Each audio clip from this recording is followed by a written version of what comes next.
Ambalma ou onignantuma, abalamso Madame Sissé Ramata Sissoko, Tantira Kabo, Atlanta, États-Unis. Bien lundi et le 9 janvier 2023, Kamalien Befo Malikono, Ani Malikoka. Ok, bi amina kuma Yaya Sissé ka kadi ka muna parce que Yaya Sissé malien do de mi minana Mauritanie 2012. Ka foka ye do faga 2010. Amina na muna parce que nyamoko kundo mi kumbe nga mo de munu yira crime ke ulu dimina kono kumbe vengeance ke ulu fana ya atodi ka foka le de mo faga kasora kunta keneka. Akuntara malla 2010 au jeu do chemi che bana do mi che faga do mi re waso Yaya be malla.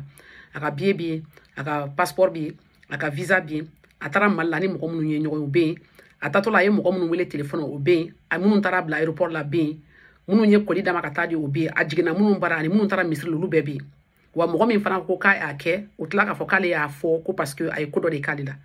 wa fana o kɛlen k'a ka papier ɲagami k'a fɔ tuguni ko a ye passeport min fɔ ko nkalon don ko passeport falsifié la u ye mɔgɔ min ka téléphone a signature k'a kan k'a fɔ k'ale de y'a signé o tigi y'a fɔ k'ale m'a signé k'ale kun t'o baara yɛrɛ la o muso bɛ yen o ka témoignage bi donc bɛɛ b'a dɔn ko Yaya Sissé m'a kɛ an bɛ min ɲini bɛɛ fɛ bɛɛ k'i cɛsiri Mali kɔnɔ ani Mali kɔkan bɛɛ k'a fɔ i kɔnɔ n bɛ fɛ ka Yaya dɛmɛ nin don ye Yaya bɛ se ka dɛmɛ ni hakili ye groupe bɛ yen Yaya Sissé justice pour Yaya Sissé o lien aw bɛ se ka don groupe kɔnɔ k'aw hakilinata fɔ k'aw ka nafolo di k'aw ka jɔyɔrɔ fa a bɛ avocat de dɔn a bɛ polisi a bɛ fɛn o fɛn dɔn min bɛ se ka an dɛmɛ ka nin baara in ba a ka kɛ parce que juriste olu de bɛ loi ni fɛn ninnu dɔn an kɔni t'o dɔn mais an bɛ se ka min fɔ dɔrɔn k'a fɔ ɲɛna a k'aw jija ka nin fɔ bɛɛ ye bɛɛ ka Yaya Sissé dɛmɛ pour que Yaya Sissé ka se ka bɔ a ka nin kɔlɔlɔ in kɔnɔ min Ala de y'a s'a ma jugu de y'a s'a ma a sera ma parce que c'est un leader mun ɲɛmɔgɔ de don min bɛ bɛɛ dɛmɛ donc o fɛn sugu u b'a lase ka lakari walasa communauté malienne a dugu la u kana se ka wuli k'u kɛlɛ kɛ u yɛrɛ ye donc an b'a ɲini aw bɛɛ fɛ a k'aw jija Yaya Sissé ka kɛlɛ in bɛɛ ka don a la sitting min bɛna kɛ Mauritanie consulat da la a sitting bɛɛ k'i jija ka se don bɛ choisi n y'o de fɔ aw ko man ka ɲɛmɔgɔ kɔnɔ a man ka mɔgɔ si kɔnɔ aw yɛrɛ de bɛ fara ɲɔgɔn kan k'a fɔ an bɛ taa an sigi yen bi a ma se mɔgɔ yɛrɛ ka organiser a b'a organiser a b'a bila réseau kan bɛɛ bɛ tugu o kɔ c'est comme ça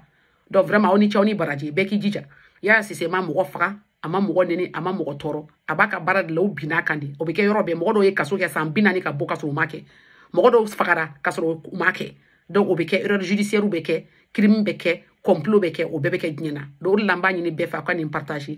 Yaya Sissé ka k'a bɛɛ k'i da don a la ambassade Mauritanie ambassade on vous demande de faire tout pour contacter vos autorités pour libérer notre frère qui est injustement incarcéré à Nouakchott. Il n'a pas fait le crime, il n'était pas là-bas, il n'est pas impliqué, il n'a aucune raison de le faire. C'est un jeune qui a beaucoup d'ambition, qui a de l'avenir, avec qui nous avons fait beaucoup de choses avant ce truc-là. Et il a beaucoup d'ambition qui peut accomplir et il peut aider le Mali, l'Afrique, toute la communauté parce qu'il a la compétence, il a l'intelligence, il a le courage. Merci beaucoup et à la prochaine.